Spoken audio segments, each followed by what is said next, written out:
News reports say that India is making an infrastructure push in the border state of Arunachal Pradesh in order to be able to move troops at short notice to the disputed China border, where the two sides are in a deadlock at certain areas since a deadly clash in May 2020.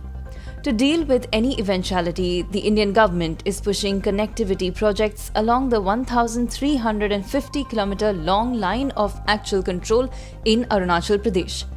India has also stepped up its surveillance at the northeastern state, a part of which China claims as its own. India wants to be able to mobilize troops as and when required amid the stalemate in eastern Ladakh, where China too has marginally increased its activities, as per the Eastern Army commander. As part of the mega plan to build infrastructure, 20 bridges, a number of tunnels, air bases, and several key roads are being developed in strategically key areas in the state. China has ramped up the scale and duration of its military drills across the contested border in Arunachal Pradesh, the Eastern Army commander, Lieutenant General Manoj Pandey, had said on Tuesday.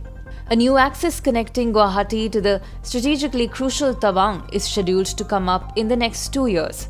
The Tawang district shares borders with the Tibet Autonomous Region to the north and Bhutan to the southwest. The new axis will be an alternative route to the existing Balipara Charduar Tawang or BCT axis and run parallel to it. The proposed route will bypass the Sela Pass and go through lower altitudes and lesser populated areas.